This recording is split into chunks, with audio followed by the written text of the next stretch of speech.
Well, hi, everybody, and welcome to the Cultural Studies podcast. My name is Toby Miller, and my guest today is Anna Hofman. I'm a senior research associate at the Slovenian Academy of Sciences and Arts. I'm located currently in Ljubljana. Wonderful to see you again. We met recently in Brussels. I'm a big fan of your work. I'm excited to be with you today, and you've been very nice about the cats. So, Prof H, your starter for 10, as they say in game shows on the BBC. What's going on for you right now? What's dynamizing you, holding you back, preoccupying you, interesting you? Is it a man with a red cap imposing tariffs on the European Union? Or is it something? Yeah, it's interesting times. Philosophers will say very, very dynamic, interesting times to somehow reflect on, to be involved in certain activities, scholarly, non-scholarly, and so on. But since my preoccupation in my research is somehow a political legacy for socialist experience and socialist projects in predominantly Southeastern Europe, so socialist Yugoslavia. Everything related to this region is very much preoccupying me, especially nowadays, these students' protests and civil protests in Serbia. So for someone interested in this aspect and particularly interested in arts and music, I'm an ethnomusicologist and anthropologist, it's very interesting to see and to follow how music and sound are very, very important aspects of this students' protest currently going on there. But also, I think globally, I returned just less than a month ago from my hometown in the southern Serbia called Niš. I attended protests there. So these are maybe to say for people who are not familiar with. So anti-governmental protest against the president Vučić, but basically the whole kind of corruptive and necropolitical system and wild neoliberal capitalist policies introduced in the region after the breakup of Yugoslavia.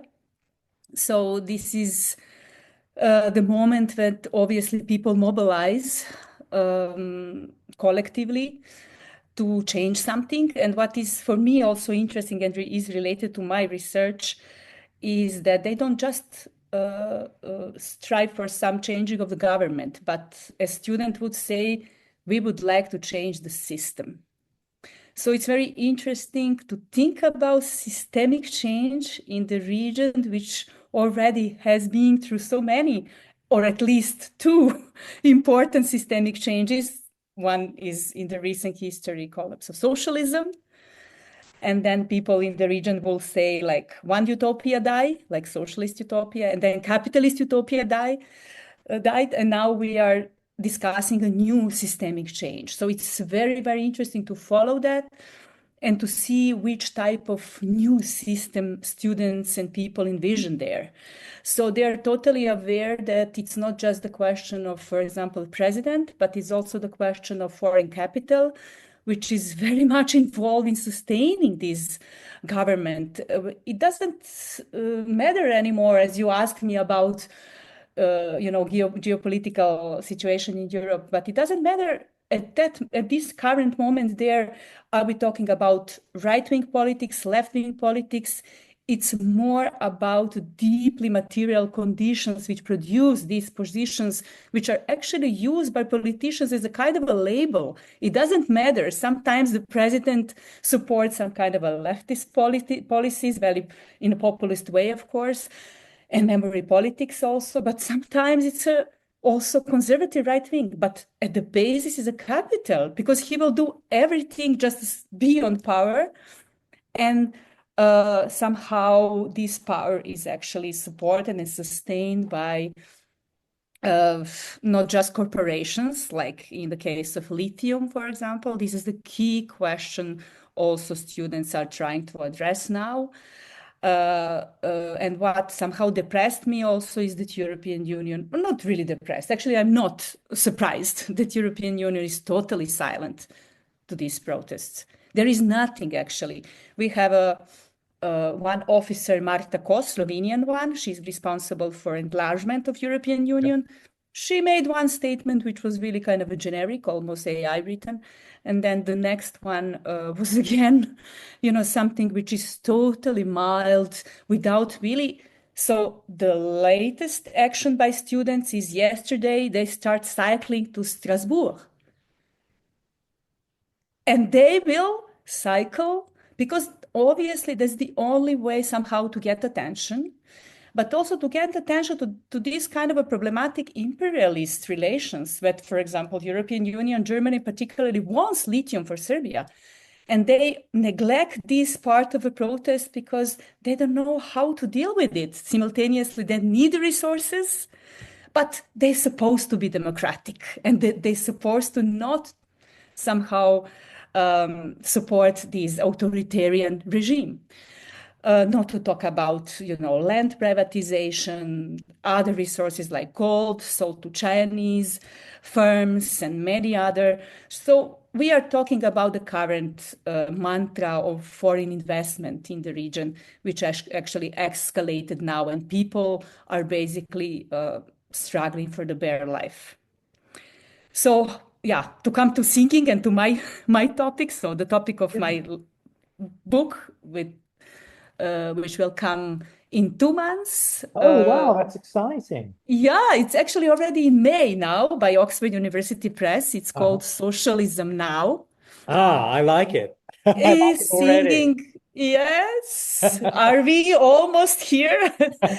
So it's Singing Activism After Yugoslavia. This is the Yeah. subtitle. But the idea is to see what we do, as I said, with these political legacies of socialist projects today, what we are left now with in terms of the socialist experience, but also which are new ideas now we are developing. And the focus is definitely on the forms of organization. So not just mobilization, but the forms of organization, how we can organize also through singing, through sound, through communal activities done in the leisure time, since we don't have much of organization in our labor places anymore. So I would love to write about workers' choirs or some other choirs, for example, but I wrote about activist choirs. So it's are people who use their free time to do something through singing, so to support activities. And at the example of recent protests in Serbia I was talking about, actually there are a majority of choirs that people are simply organizing, like teachers who are in blockade, they're founded a choir and they perform in protest continuously. All they are so-called blockade choirs. They perform at each protest very different repertoire. So it's very interesting how this layer of bringing people together is also very important. So it's also that kind of a sensorial, emotional, Yeah. embodied experience of singing and singing in the group.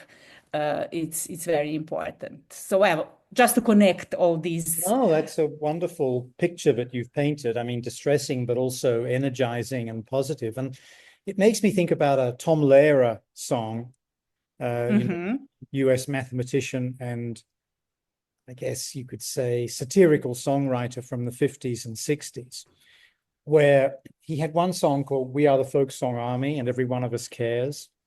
And in the sort of recitative or the introduction, perhaps, he talks about the Spanish Civil War, which you and I were mentioning before we started recording, where he said, they won all the battles, but we had all the great songs. And this raises a question for me about the politics of spectacle. And my question has two parts, really. One part is, the right never produces anything cultural of any interest whatsoever, with the possible exception of Salvador Dali. The left and apolitical artists constantly produce astonishing works of art of every kind. Right? If you look at the politics of lots of hymns in Christianity, they're very much about progressive themes, for example. And when it comes to disruptive spectacle, that's been the left's terrain. So the first part of the question is, does it make any bloody difference to have wonderful music, for example, or theatre, or cartoons, or cinema? And the second question is about the fact that it seems to me, and this is my sort of inner Benjamin Gramsci Baudrillard truck driver coming to light, the right has appropriated lots of the politics of spectacle. And not just in the Goebbels sense, but in the sense of January 6th, 2021 in the United States. And I've said to lots of my leftist friends, if the left had occupied Congress, would you have been so appalled? Would you have called for them all to be put in jail for life for treason? I don't think so. But it seems to me the right has captured a lot of that terrain. So the first question is the sort of boring political science type question, does all this matter? The second is it really our, in inverted commas, terrain anymore anyway? Does that make sense, Prof? Absolutely amazing questions. I think also key in terms of how we recently deal with these ideas of aestheticization of politics, culturalization of politics, this idea of cultural Marxism. Are we really just culturalize actually all political ideas and where we can really intervene? Is there any possibility to intervene, or we are just, as you said, you use the word spectacle, but let's say we can also use it performance or aestheticization of politics. And these are ongoing debates, of course, and we can approach it from both sides. Okay, we can say, yeah, of course, if we are just left at the level of culture, and we do not really see how, the material conditions in which this culture is produced. If we have just some activities divided, or culture which is divided for everyday life of people and in generally divided from life, we can, of course, be critical on this. And there are many of criticism from that side. But examples, historical examples, for example, for Yugoslav revolution, are very important in that sense. And this is the stance I really somehow promote, also dealing with these activist choirs. Because very often when I discuss this, they said, but these are some hipsters, some people singing without really having any, effect on the real life struggles and on the real, workers and so on. On the other hand, you see this historical experience, for example, of revolutions, like was socialist revolution during the Second World War and the partisan struggle or people's liberation struggle. You see how actually these two things cannot be divided. I mean, the first idea was to keep art not as some isolated practice, an artist and some isolated figure or some cultural workers, someone who is there, either educated or having some position of authority or expertise to talk, to produce culture. No, everyone could produce culture. So the idea was to think about culture not in a sense of a product of the object, but really as an everyday experience of the masses. And I think we somehow bought these, I would be maybe too free now to say, a liberal idea of political subjectivity, when the masses are somehow, or something which is produced in this within this concept, is somehow deemed either retrograde, or this idea of culture are not somehow potent enough for the current situation. But I would say no, definitely. So when they, for example, first organized the Congress of Cultural Workers in Croatia, in Topusko, they said, we are having now non-artist artists. That means there is no division between anymore between art and life. And it's not somehow an isolated event like we have in contemporary art now. Life is, art is life and so on. No, it was really with the people from different classes, peasants, working class people, building together, writing poetry, doing, conducting choirs. So it was really important because there is that idea that without culture and art, there is no really emancipation of a human. So what comes first? That's the whole story about. But Yes. there is old Marxist-Leninist idea that without culture and art, you cannot also reach some kind of a political emancipation. So, and partisans in Yugoslavia knew that. They were, traveling from each house to house and saying, come to our show tonight. We will have some play, and then we will discuss that play afterwards. And they were walking by foot for 30 kilometers. So was that art, or were they just fighters, or how we can understand these ideas of artistic practices or culture, as you would say? So I think this would be the question, the answer of your first part of the question, also coming from the historical experience of the, actual revolution and actual culture in political transformation, which is not any kind of political transformation, but anti-capitalist and that point, and then building of state socialism, we can then talk about even more. And I would say that maybe when I just stopped, that building of state socialism can be somehow related also to your second part of your question, which is somehow related to this fear of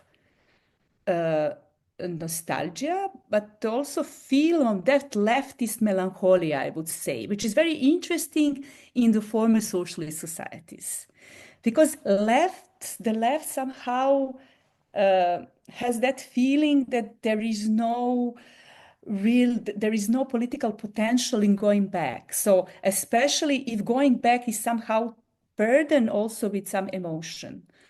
If everyday people are remembering, for example, Yugoslav past, and then they listen to some nostalgic or old communist songs, that there is nothing there, that this is just some kind of a passive nostalgia, and that it cannot be really useful for any political mobilization. But actually, the right is really smart in that case. They're not afraid of any kind of emotion. They're actually manipulating with this, not with this particular repertoire, but in general, using these emotional experiences and inner kind of to really capitalize on it. Mhm. And it's a pity, and I would say that the left should not be afraid of emotional, of nostalgic, of any kind of this, because then we are leaving that space for the right to enter or to co-opt it. Yeah. Well, of course, Prof, as a heterosexual white British guy, I am an expert on emotions. I know all about them and how to share them. But in all seriousness, this does connect us to one of your major research themes, and there are many, and that is affect. Mm-hmm. And that's, I think, what's driving some of what you're saying. Could you tell us a little bit about your work on affect and what is meant by this term? Because I get confused Mm-hmm. by Mm-hmm. academic uses of it, I must admit.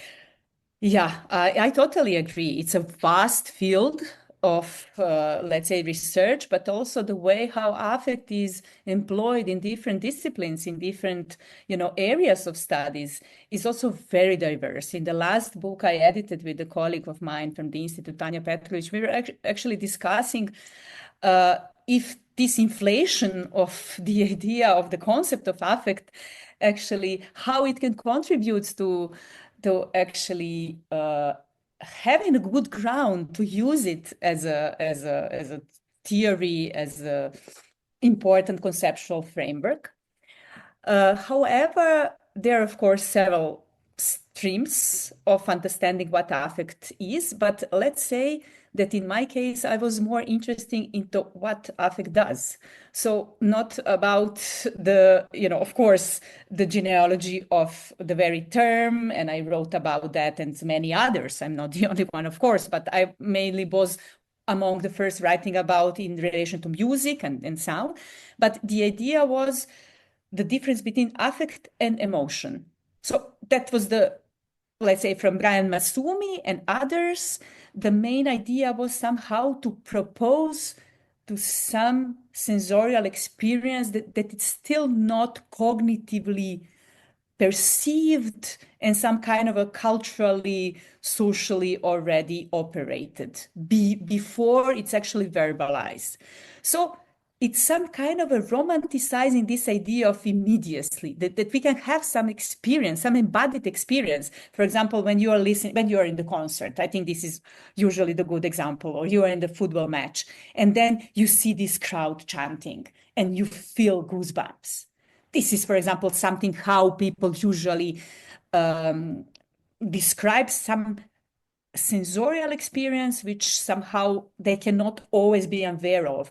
Masumi had even an experiment like 2 seconds before, something which happens before actually you can realize that it happened.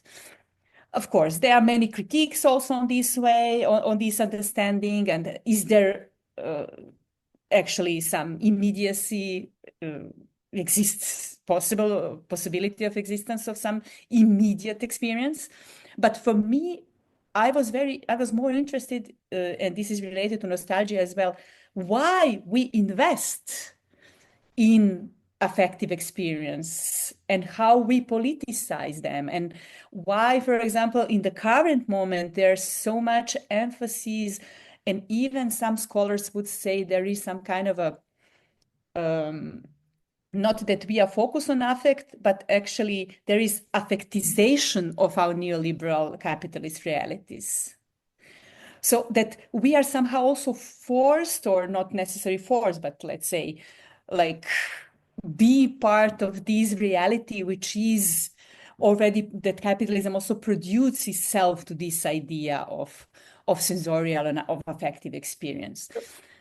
Can I cut in there? Because I've Yeah. suddenly been thinking of two recent bits of popular music that I was watching on television.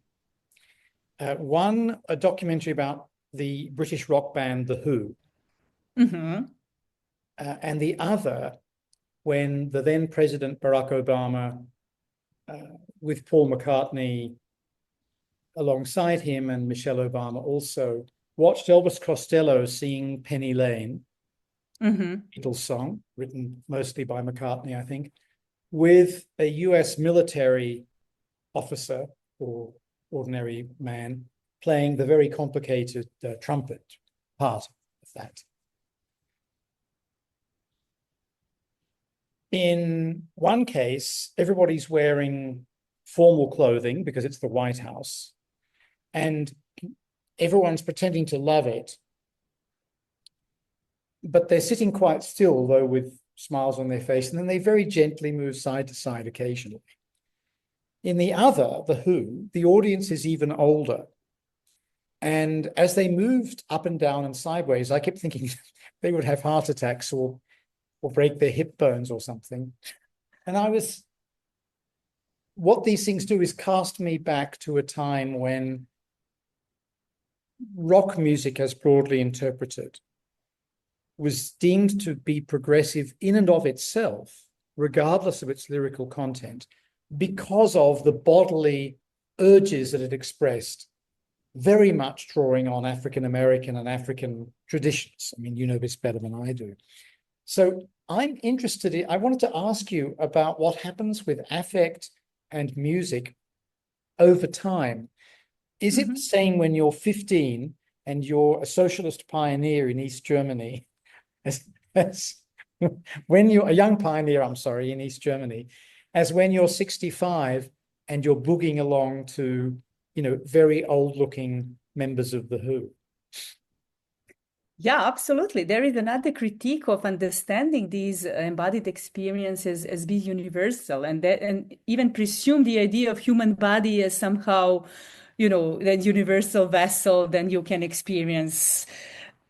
It's, of course, very limited. Everyone, working on, as you are, an expert in cultural studies, and it would be very naive, of course, but there is something which still cannot be totally captured, which is also very interesting, because I would not never definitely argue for some kind of a, universalized bodied experience, but there is something in relation to other bodies.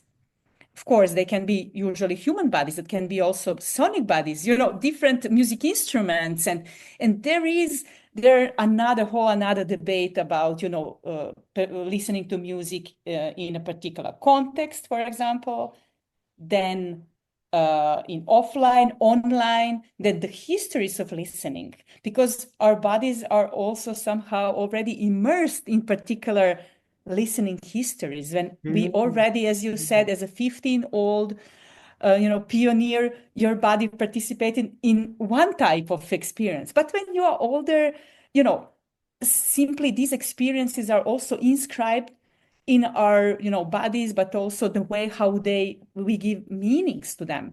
So I think the context is crucial, and it's very interesting, this idea of message, especially in popular music studies and in cultural studies research on music. There was really an obsession with message, like lyrics. At least when I started doing research on popular music, that was the predominant.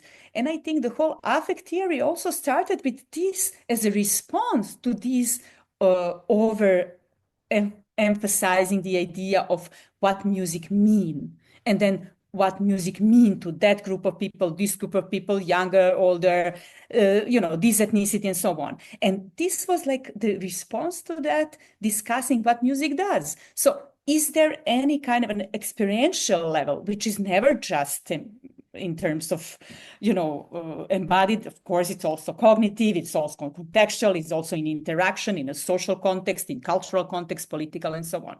So I think that affect theory started as that, but I'm so happy that it also developed in very different ways. And recently, I really admire studies which are actually, for example, now involved in understanding commodification of our moods through streaming platforms, for example, how Spotify actually uses these mood regulations to, make money, to how algorithms are involved at. And this is the whole question also, I think, in the recent political situation. The discourse, for example, about these protests in Serbia is very much based on kind of an emotional register. People are angry, it's really also the government is also using these terms to describe certain activities. Obviously, I think we are in the time when political emotions are so plain now and manipulated with, which is old story, of course, it's nothing new. But the focus, I think, and the discourse using it, it's, I would say, more emphasized than before. And it's also a question of historical moment. Some scholars would say that we are interested in particular context, a particular concept in certain historical time. So this is why I was interested also in these intervals where we are back again to the question of affect, body, emotion, and why. So I would say that this is something which is definitely worth of thinking, and it's very complex. Now, I'm very keen to speak about socialism with you and your upbringing. But before we get on to that, I wanted to ask you about how you go about discovering things. Your ethnomusicological work is legendary, and rightly so. How does one do it? Give me an example from one of your published pieces, perhaps, that involves being an ethnomusicologist. Yeah. I wouldn't say that I'm a typical ethnomusicologist in a sense how ethnomusicology as a discipline is self promoted in many contexts. But let's say that I combine different types of different methodologies also, which are not necessarily so typical for ethnomusicology. But let's say that ethnomusicology is based on ethnography. So it's very very much related to anthropology in that sense. So the expectation is somehow you go to the fieldwork and then you do some kind of ethnographic research. Nowadays, of course, this is broadened to also digital ethnography and so on.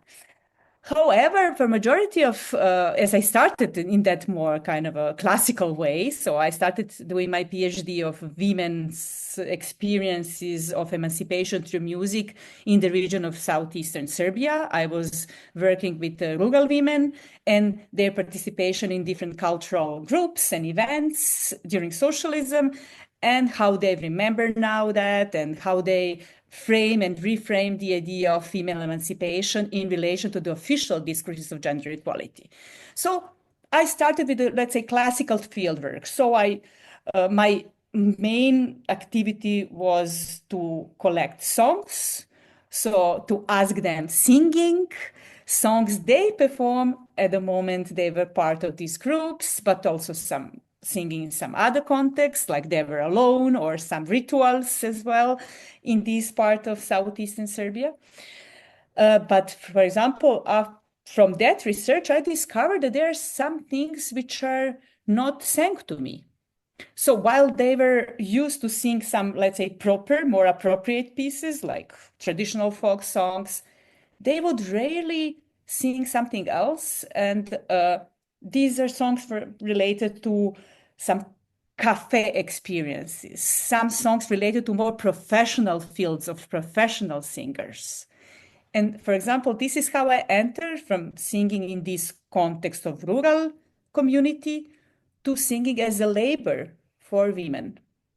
And this was another, like professional singers in cafes, so-called kafana singers.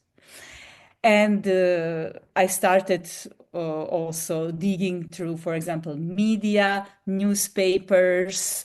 I started talking to women who were involved in these activities, the owner of these taverns, because this profession was quite stigmatized. So then already I started combining this ethnographic research and entered already in the field of popular music studies, but from the perspective of ethnomusicologists. So talking, for example, to these tavern singers, to the owners, to patrons of these clubs, then digging through media representation of these singers, of their profession. What does it mean to be female or women singer in these particular music genre? What does it mean to be active in the entertainment industry, especially for rural women? So this is kind of a short explanation of some kind of a process, how I came to certain topic and how I discover one topic from another topic. But usually these are topics which are mainly marginalized. I would like to say that somehow I was always interested in topics which are not so mainstream. The same way I started that about female emancipation in 2000, it was also my interest in socialism. And it was almost when no one actually was interested in the Second World War and partisan struggle, because we just, finished with socialism. We don't want to go back. And this, I presume, becomes the basis for some of your books, Staging Socialist Femininity. Is that right? Yes, yes, yes. This is my first book, and that book is actually a result of my PhD research, and it was about this emancipation of women during socialism to staging performances, which actually discusses these expectations and this idea of these women and socialist women emancipation actually did fail. It was a failure or it was a success. And this idea of expectation from socialism, because we were a long time be somehow captured in this dualism, especially in the region. So we have to assess, but socialism didn't actually succeed. It was a failed project. It was a failure. And this is what also obsessed me, this idea of failure, like people didn't live that. I mean, this experience didn't stop with the end of socialism. What was the failure for the very people on the ground? Were their lives failure? I mean, that was for me also kind of a very imposed idea. And I think this is the idea of failure of socialist project is also hunting the left, not just here, I think globally. So I think that was how I was started also to be obsessed with some other topics. Yeah. Can I ask you what it was like gaining the trust of these rural women, being able to enter their world as a scholar, but also as a fellow Serbian, and also a woman, and being able to get what you felt was a representative and credible understanding of their worlds. What was that like? Yeah, I would say that this is kind of a more or less typical ethnographic experience on fieldwork. Of course, it's all about trust. Not there. In my latest project and this book on singing activism, on activist choirs, it's also about trust. It's always about trust and care and making relations which are not some kind of extractivism. You come there and, I need you to sing me all the songs, because I have to preserve the heritage and I have to collect all those songs. No, actually, for me, it was, I think, important. I was from that area. So I knew dialect, so I could understand without somehow implicitly asking or forcing them to adjust to standard language.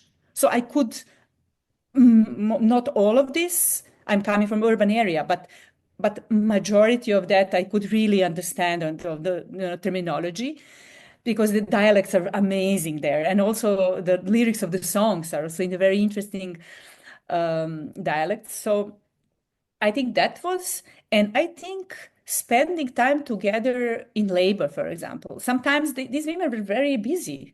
So you come to the village and you cannot just, you can wait for them for a whole day, but then you join them. Can I help you? Can I, do something? And I think this is the typical ethnographer would probably do.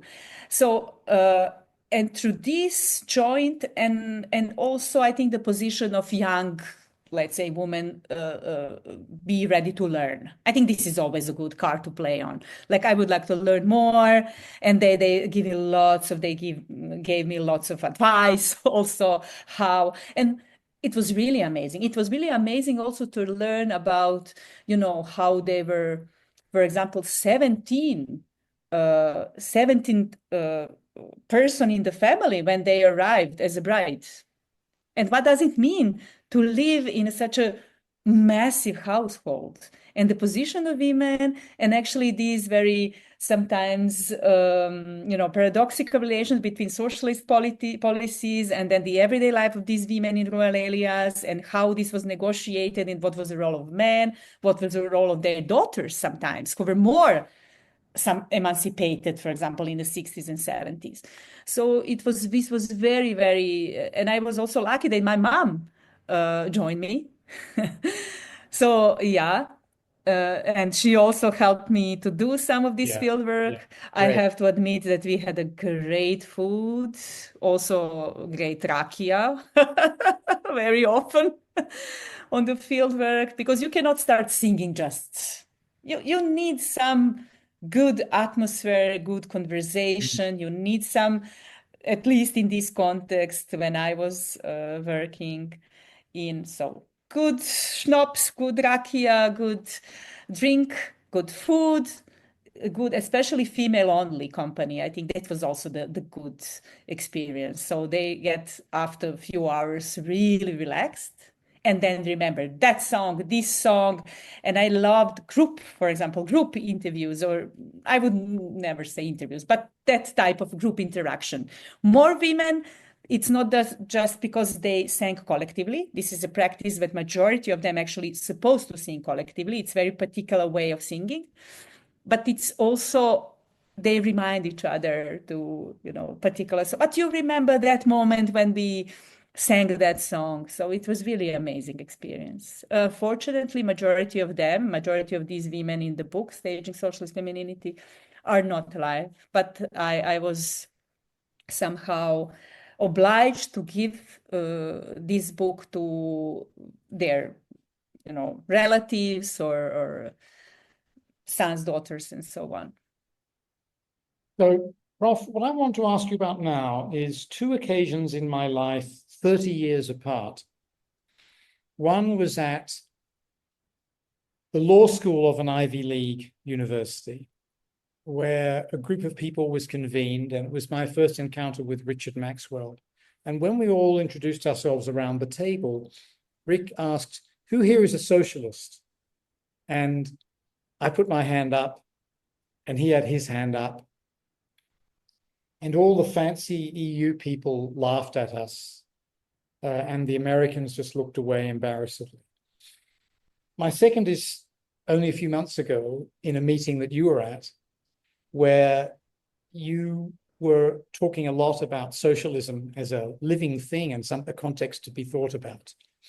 And I had a similar reaction. It was terrific. I think also a minority reaction probably in that instance. And what I want to do is to cast you back, as they say in baseball commentary, when the ball is whizzing out of the park after it's been hit by a slugger. Take you back to growing up under socialism with a human face, as we in the West used to do it, because, our ideal places in the world were Yugoslavia and at a slightly lower level, Sweden, Denmark. We thought these places had it right in terms of either socialism or at least social democracy. So take you back to growing up, and then that ends when you're very young, really. And then there are the terrible wars. And I wondered, only to the extent that you're comfortable doing so, if you could talk to us a little bit about that and maybe about music in all. Absolutely. And thank you for sharing this. I know that I'm so kind of a boring with this socialism at our meeting. And I was reading now some of the things we have to, and I'm like, but why you don't somehow engage with the, state socialism if you work on this area? So I hope I wouldn't really brainwash you, but I'm kind of, I know I'm boring. No, my point was it enlivened No. me. It was wonderful for me because I remember in my 25 years living in the United States, only once did I really go off the leash at a dinner party when people were talking about the New York Times and what a fucking wonderful newspaper it was. And I said, it's anti-socialist and I'm sick of all this crap and I've been living with it for decades in this country. And it destroyed the dinner party. Nobody spoke. Yeah. I had to apologize afterwards to my girlfriend. I wrote a note of apology to everybody. And I thought, bloody hell, yet again, I'm either censoring being a socialist or apologizing for it. Anyway, so you did not bore me. No, thank you so much. Thank you for a great question. Of course, it's also very personal. Definitely, as you said. So I was one of these pioneers. You said. And music was very much part of our family life and also my life, of course, in terms that both of my parents were musicians. So my mom already finished academy. She was a school teacher. She was one of the conductor of children's choirs, and I was also singing in the choir. I think this is also why I have these interest in this type of music activity. My father was a professional musician more in terms of pop music. So he started with, Beatles, then Stones, then others, Jimi Hendrix. He was a guitarist, but also playing like a folk music and pop folk music in Yugoslavia, also earning for playing in hotels. He was also a hotel musician in terms of, which is also how I got to know many other people, professional musicians, and discussing this idea of music as labor, especially because during socialism they were unionized. It was very interesting to learn about that, also to learn about the experience of my father and his friends. So as I would say, it was very much connected. So my own experience of socialism was definitely very embodied. So I was a kid who sang also at the festivals at different cities in former Yugoslavia. So yeah, when I was, I think I started with, it started when I was 9. So I was first singing to there were festivals all around former Yugoslavia called children festivals, music festivals. So children were invited from different republics to sing.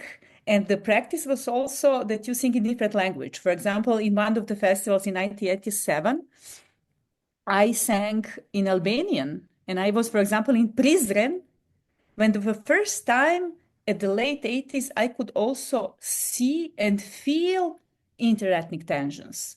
For example, we were usually sleeping with other kids, with other festival participants, or with the choir members, the children choir members, because choirs were always accompanying the soloist. And it was very interesting to see how, for example, I saw once in Prizren, I saw gun after the behind the door, for example. And you could really feel something. But I do have to be honest, I was, exchanging contacts. I was writing a letters to all my friends around Yugoslavia. So simultaneously you can see all these parallel realities going on. But as a child, I really never thought in any kind of ethnic category at that point. I just knew from which town I was, and then I went to another town to sing. And yeah, so these are early memories related to, Yugoslav socialism. And of course, lots of these westernized products we enjoy drinking in the late 80s, finally, some juices from can, like 7 Up, like Coke. Wow, it was something totally new for us. MTV, okay, that was already in the 90s. But as you said, like a third way to socialism or consumer socialism, as they called Yugoslav socialism, or socialism with a human face, like all these terms are actually used to somehow define this very specific way how Yugoslav socialism was developed. Of course, it has different phases in its development. So before the Tito-Stalin split in 1947, it started introducing very particular way of social organization through workers' self-management.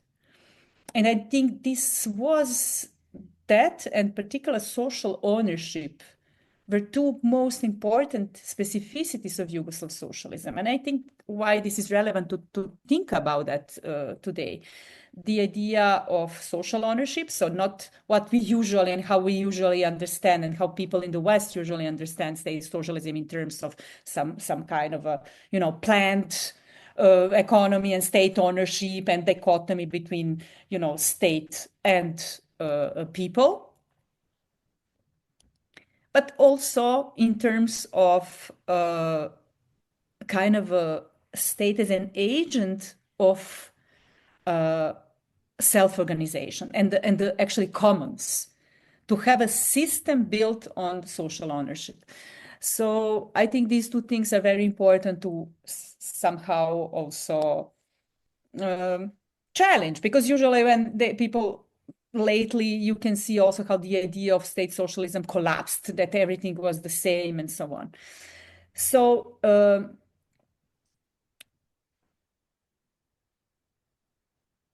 guess I did you was hear asking that? you about the experience of growing up in socialism and Mm-hmm. of music, but then also what happens with the tragedy of the breakup of Yeah. Yugoslavia.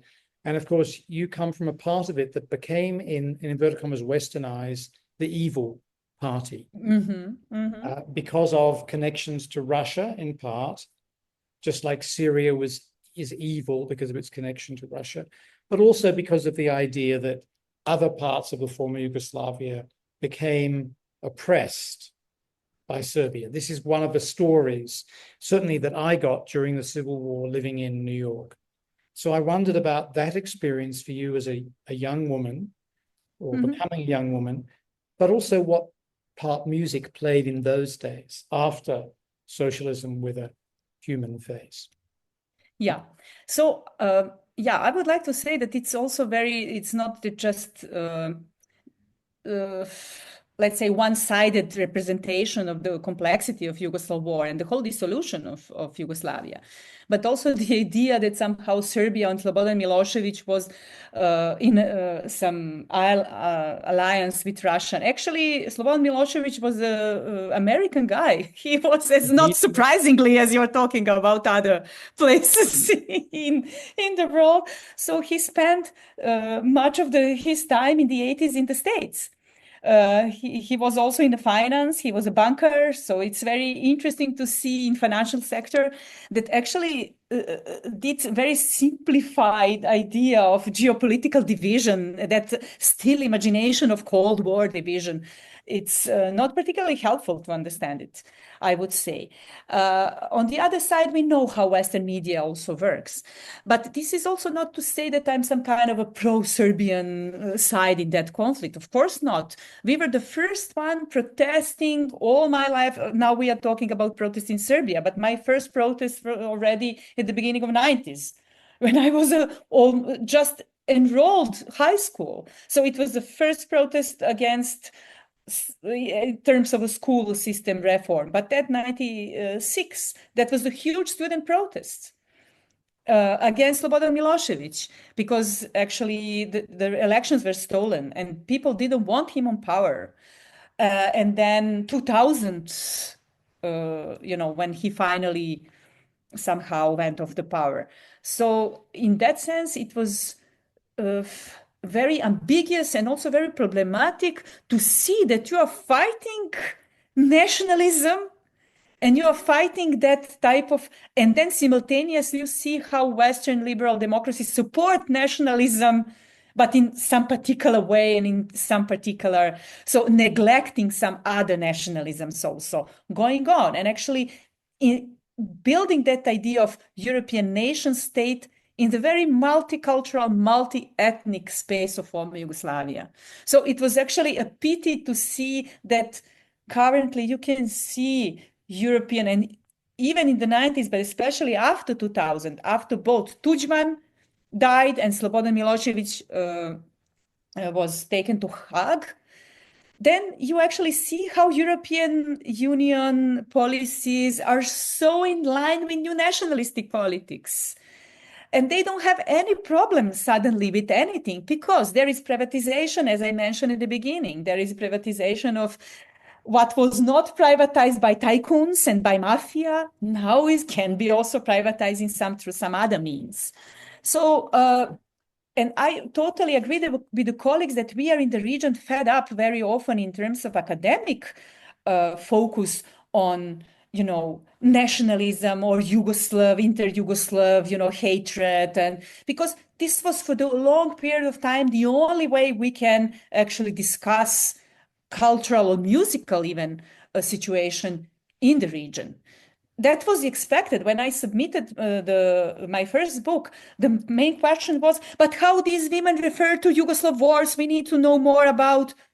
But these women are actually narrating their experience during socialism, where they travel to Zagreb and where they want to make a connection for the first time, acquiring some kind of a social and geographical mobility, exactly because of this socialism, being recognized in those villages beyond patriarchal norms and so on, or negotiating them. So I was like, no, I want to tell another story of the region because I was really, really tired. And I'm not sure we are behind it because we are still stuck with lots of these identity politics focus. And it's focus on class and political economy, particularly former state socialist countries, is not so easy to promote because, as I said, there is some kind of a stigma because this is something we already done for we have been doing for during socialism. These are retrograde concepts. Why you are interested in this? I got so many times these questions. Why you would like to research partisan songs? This is old legacy. People already researched that during socialism. We don't need that now. These are a new time, new democracy. This is democracy now. Let's do some other. Let's talk about freedom of choice. Let's talk about eventually, if you want to talk about socialism, there is always through the prism of dissidents. Okay, we have dissidents and we have evil socialist state. And in my research, especially through, music practices, popular music practices, I was really interested also in the ideas of emancipation, in ideas of how does it, these ideas of class struggle, but also class stratification and different processes were very important in building some new social relations, also through music and through musical activities.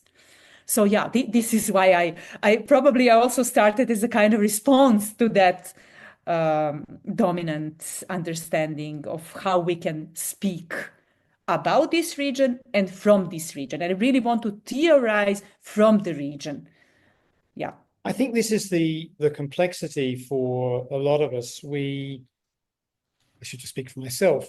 As I said, I had a utopic view of Yugoslavia before the breakup, and then a dystopic view because of the horrors of the war.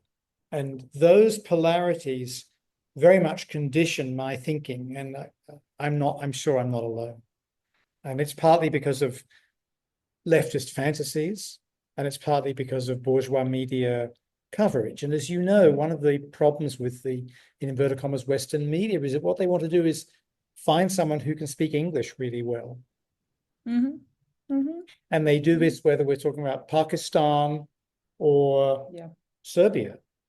If you find someone whose English is great, in inverted commas, then they get interviewed and their voice is heard. Now, it was a bit more complicated in the case of Milosevic because he was damned from the beginning. But he was damned in part because he was deemed to be socialistic in his orientation. Mm-hmm. Mm-hmm. And there was this puzzle of how he could have been, I guess, also a psychotherapist in the United States and still be a socialist. But there were horrible things that happened, atrocities, including committed by the United States and NATO with high altitude bombing. Yeah. And all of you carry the scars, psychological and physical, of those horrors. But I'd like to finish on a slightly more positive note. And what I'd like to do, if that's okay, is ask you one question. And then when you've answered that, conclude things by inviting you to think about our conversation and add anything you want. That might take the form of going back over something we've discussed and elaborating on it, or it might take the form of adding something new. Does that sound okay as a way of ending proceedings? Totally. Everything is okay. I love this, way how we are, our exchange and how we, Great, discuss. great. So my last question is about what you're going to work on in the future, not what you're working on now, but it's a sort of stupid interview question. Where do you see yourself in 5 years' time? But, do you know what that involves? Because my assumption is that as an ethnomusicologist, it's tough to wake up, get out of bed one morning and say, I'm going to write about this.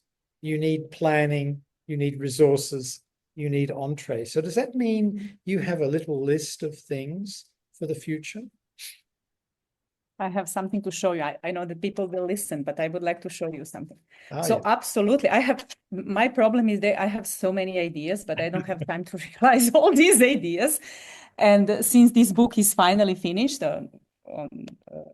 which will, be published in May, one stream of my research will continue with this idea of politicization of leisure.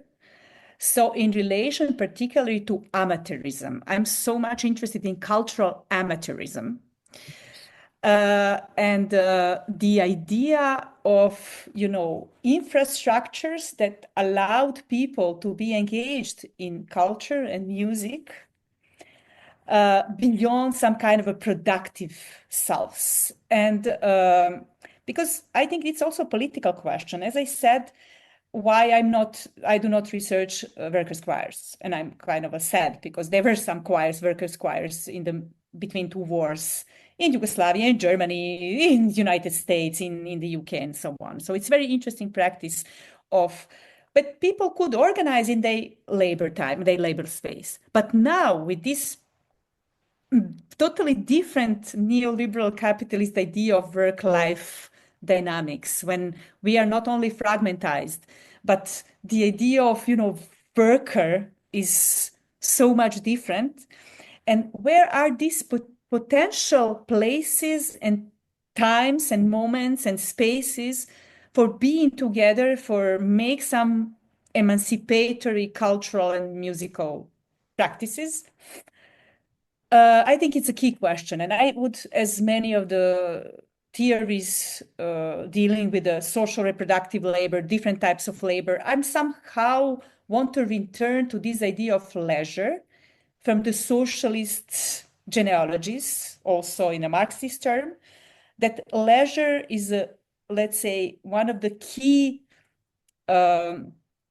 spaces and areas and realms of actually emancipating the future human and productive labor and productive beings. So it's not about unproductive, productive, but in terms of where you produce this type of creativity, something which is not necessarily related to labor, because labor can also be dull, can also be, it's not that we are just glorifying labor. So to make it shorter, what remind from 888, 8 hours of labor, 8 hours of culture, and 8 hours of rest. So I'm interested in these 8 hours of culture. And I already started digging with some railway infrastructure for cultural activities, because these activities were not just for workers, for people employed there, for railway workers, but also for the communities, different from children activities to retired people. So this is kind of my idea. So return to this idea of cultural amateurism as something which also challenges this idea of professionalized, that you need some profession, you need education, you need expertise to be active in music or any other cultural activities. This is one stream, and I hope to continue with this idea of musical leisure, which is not commodified and not necessarily co-opted. And the second thing is related to, let's say, I call it gray tapes. So it's about cassettes that were produced in the 80s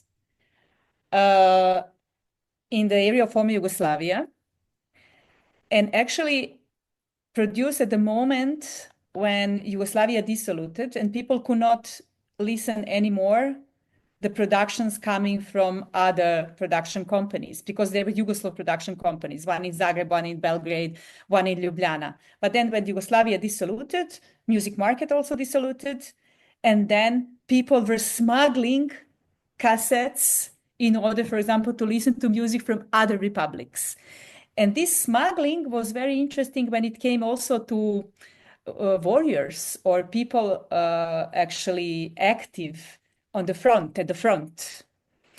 And there are many interesting stories, because we heard lots of stories how about nationalistic music and production of nationalistic music, but we actually know little bit, really little, about politics of listening in terms of Yugoslav dissolution, where people actually listen to music of, let's say, presumed enemy, but that was their own music as well. So I have here some of the cassettes. Some of them are also, of tapes, because some of them are actually, there is one thing written here and another thing is actually on the tape. So it's also very interesting this in this kind of a media perspective, and the object cassette is quite handy. And there are also Walkmans, you can use it. So this is something I developed also with colleagues from Zagreb and Belgrade.